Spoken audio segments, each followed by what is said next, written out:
Halo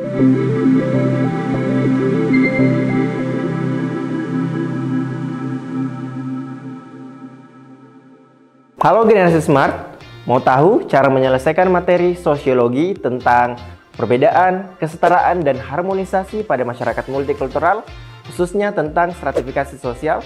Simak video ini sampai selesai. Soal nomor 1, di sini kita harus memahami dulu apa maksud dari soalnya. Nah, di sini pertanyaannya tentang interpretasi yang berbeda terhadap ajaran agama mendorong munculnya keragaman aliran di masyarakat. Dampak langsung kemajemukan aliran ajaran tersebut bagi kehidupan masyarakat adalah, jadi di sini poin utamanya adalah keberagaman, yaitu kemajemukan itu sendiri di aliran agama. Kita tahu bahwasanya di Indonesia itu ada 6 agama yang diakui. Yang pertama Islam, yang kedua Kristen, yang ketiga Katolik, yang keempat Hindu, yang kelima Buddha, dan yang terakhir itu adalah Konghucu. Jadi dari keenam agama ini kita ambil satu sampel saja contohnya, karena kita mayoritas Islam, jadi kita ambil sampelnya di Islam, di mana di agama Islam itu sendiri terdiri dari beberapa paham yang ada di dalamnya. Ada Muhammadiyah, ada NU, dan ada Salafi. Nah, ketika kita menyimak dari materi di sini, di mana poin utama dari pertanyaannya di sini adalah bagaimana kemajemukan di aliran agama itu sendiri. Nah, jawabannya di sini kita bisa ambil jawabannya adalah C. Kenapa C? Karena di beberapa aliran agama yang membedakan itu adalah cara praktek keagamaannya, atau cara mereka melakukan ibadah, atau cara mereka melakukan ritual keagamaannya. Jadi sudah pasti kita bisa memberikan jawabannya adalah C. Seperti itu.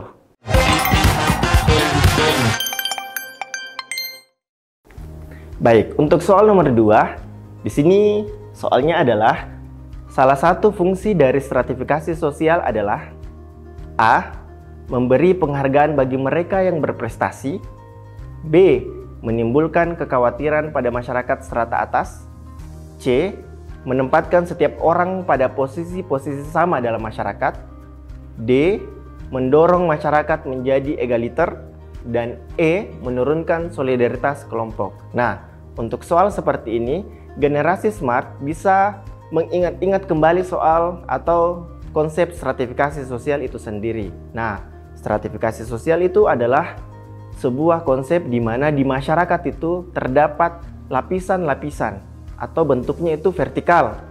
Nah, dicontohkan supaya lebih mudah lagi itu seperti anak tangga. Jadi, ada tangga di bawah dan ada tangga di atas. Jadi, ada yang berada di lapisan paling bawah atau kedudukannya itu lebih rendah dibanding orang yang berada di atasnya. Nah, untuk konsep seperti ini, ada yang dinamakan alami dan ada yang dinamakan disengaja. Maksudnya seperti apa? Sifat dari stratifikasi sosial itu ada 2, terbuka dan tertutup. Di mana konsep stratifikasi sosial terbuka itu merupakan sebuah konsep di mana semua orang bisa atau berhak menempati kedudukan mana saja di dalam masyarakat. Jadi tidak serta-merta posisinya akan stuck di situ saja, tapi sesuai dengan kemampuan ataupun juga prestasinya dia atau keahliannya dia. Adapun juga yang tertutup, sifatnya tertutup. Stratifikasi sosial tertutup itu maksudnya seperti apa? Untuk stratifikasi tertutup, kita bisa mengambil contoh di India, di mana di India itu mempunyai sistem stratifikasi sosial itu per kasta. Kasta tertinggi kan kasta Brahmana, terus Ksatria, terus Waisya, terus Sudra. Jadi Sudra menempati kasta terbawah di kasta di India. Nah, di sini sistemnya itu tertutup karena sampai generasi-generasi belakang-belakang itu tetap menempatkan dirinya di kasta tersebut. Jadi tidak ada perubahan kasta. Itu yang dinamakan kasta tertutup. Nah, ada 4 faktor yang menjadi subjek utama dalam stratifikasi sosial. Yang pertama, faktor kekuasaan. Yang kedua, faktor kekayaan. Yang ketiga, ilmu pengetahuan. Dan yang keempat adalah kehormatan. Jadi ketika 4 faktor ini kalian miliki, ini bisa ketika kita melihat dari stratifikasi terbuka, kalian bisa menempati posisi mana saja di dalam masyarakat. Nah, generasi smart, ketika kita merujuk kepada soal seperti ini, salah satu fungsi dari stratifikasi sosial, seperti saya katakan tadi, bahwa stratifikasi terbuka bisa menempatkan siapa saja ketika mereka mempunyai kemampuan atau keahlian atau prestasi. Nah, jadi kita bisa ambil option itu adalah A, memberi penghargaan bagi mereka yang berprestasi. Nah, seperti itu.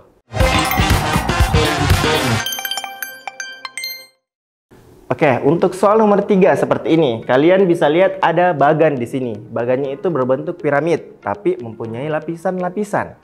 Nah, kalau kita mendapatkan soal seperti ini, generasi smart harus memperhatikan dulu apa yang ingin ditanyakan dari bagan ini. Pertanyaannya adalah, dasar stratifikasi sosial masyarakat suku Bugis di Sulawesi Selatan pada bagan di atas adalah. Jadi, ini pertanyaannya berhubungan dengan suku Bugis yang ada di Sulawesi Selatan. Nah, di bagian ini, di option pertama atau nomor 1 itu ada Anak Arung. Yang kedua, ada Tau Merdeka. Dan yang ketiga adalah Atah. Nah, di 3 option ini, kita bisa kembali mengingat lagi, generasi smart harus kembali mengingat lagi konsep stratifikasi sosial yang tadi saya jelaskan, di mana konsepnya seperti anak tangga. Ada yang berada di tangga paling bawah atau kedudukannya paling bawah, dan ada yang berada di kedudukan paling atas atau tangga paling atas. Nah, di bagian ini Anak Arung di sini merupakan perwujudan dari seorang bangsawan tulen atau generasi langsung dari seorang raja. Itu menjadi kearifan lokal di Sulawesi Selatan, Anak Arung. Jadi yang kedua, tingkatan di bawahnya lagi adalah Tau Merdeka. Tau Merdeka ini menurut kepercayaan orang Bugis Makassar di Sulawesi Selatan, itu Tau Merdeka itu adalah generasi kedua atau generasi bangsawan yang mana mereka tetap mempunyai darah bangsawan, tapi sudah hubungan kekerabatannya itu sudah tidak sepenuhnya lagi seperti Anak Arung. Jadi sudah setengah darah bangsawan seperti itu. Nah, kedudukan paling bawah adalah Atah. Kalau Atah ini bahasa kasarnya itu bisa bawahan atau pesuru atau budak. Kalau bahasa kasarnya seperti itu. Nah, dari 3 option ini, kita kembali lagi merujuk pada pertanyaannya. Dasar stratifikasi sosial pada masyarakat suku Bugis Makassar di Sulawesi Selatan adalah, yang pertama optionnya adalah materi. Yang kedua, B, kekayaan.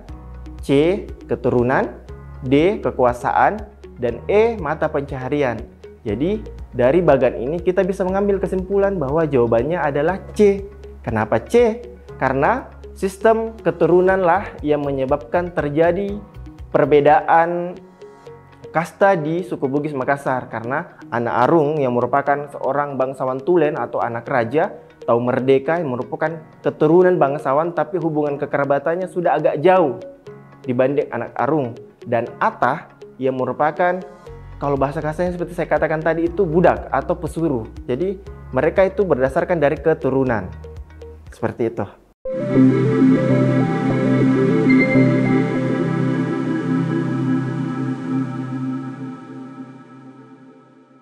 Semoga membantu ya generasi smart. Sampai ketemu pada pembahasan selanjutnya. Salam Smart School, generasi smart, berkarakter, cerdas ki. Bye-bye.